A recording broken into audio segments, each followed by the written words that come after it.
And welcome back to The Full View. Nursing Union DENOSA in Gauteng has come out in support of the Health MEC.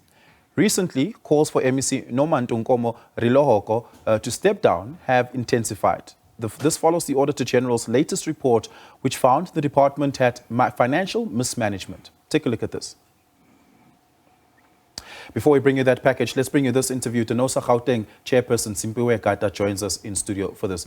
Simphiwe, thank you so much for joining us. Really do appreciate it. Now, healthcare and healthcare provision in Gauteng is incredibly complex. We know the stories of widespread corruption that have been reported on, forensics investigations in relation to that, including the assassination of an official in the department not too long ago. It is a deeply broken institution.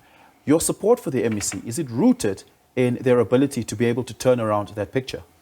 Well, I think let's agree that the issues that you are raising as well are also subjective issues in the sense that we can tell you that after the outgone MEC, Dr. Mkheti, because all these things that you are mentioning are things that happened under the leadership of Mkheti, leadership that was there before. When the current MEC came into office last year, which now, in 2022, which now it's almost 24 months that she's in office, we can tell you that as organized labor, we've been working with her.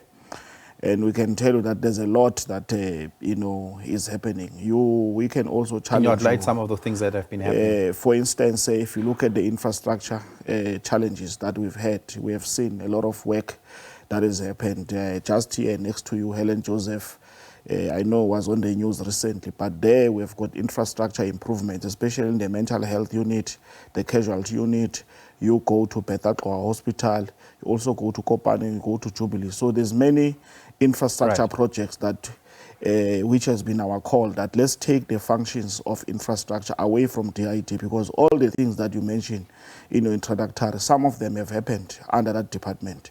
Now we said let's establish a new infrastructure unit within the Gauteng Department of Health, and that has happened, and that decision is not being received well by our colleagues at that Department of Infrastructure. So that is why we would see some of this backlash that is happening. So from where we are, we just had elections now.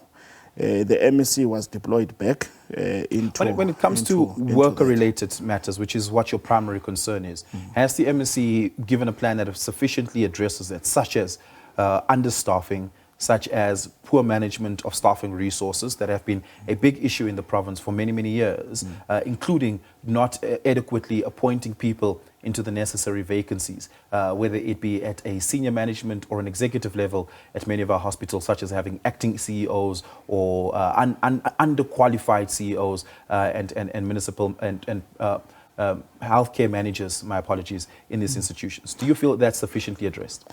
Well, in terms of the appointment of CEOs, we know that CEOs have been recently appointed in other positions. For instance, in the senior management, there are people that have been suspended, which were suspended before she took office, which in terms of the labor relations, you can't fill a position when a person is still on precautionary suspension until their disciplinary case has been concluded. So on that part, we have done our own assessment in terms of, the positions where people are acting. We know that those positions, the people who hold those positions are on suspension.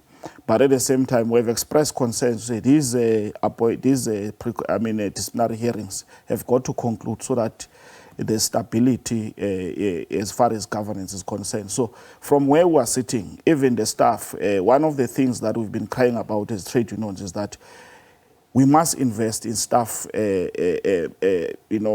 mental health well-being, ensure that the staff is working. Has that investment been made? Yeah, we are seeing those things happening. And just lastly, and this is important, the department still doesn't have a good state of finances, right? Its balance sheet is still pretty much broken, and the financial state of healthcare in South Africa really is not of great health itself. What are you convinced about in the MEC's plans that will be turned around? Well, I think earlier on we made an assertion that if you talk of some of these challenges, let's take infrastructure.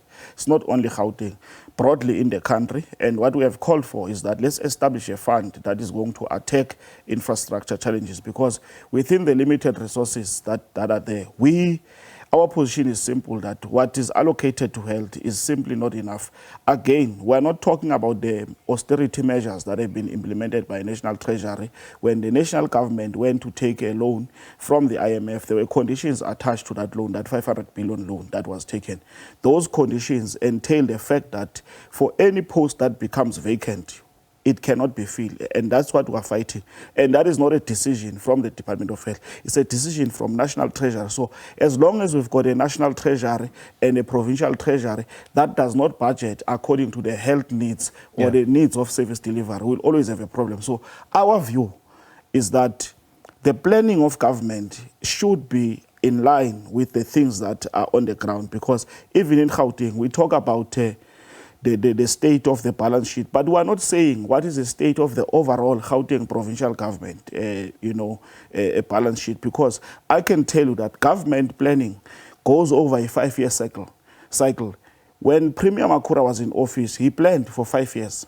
When he went out of office and Premier Panyaza came in, what happened? We saw many projects being introduced. The question you are not asking is whether those issues have been budgeted for. Because we can tell you that resources have been shifted to cover some of those things. There are many pronouncements that are made.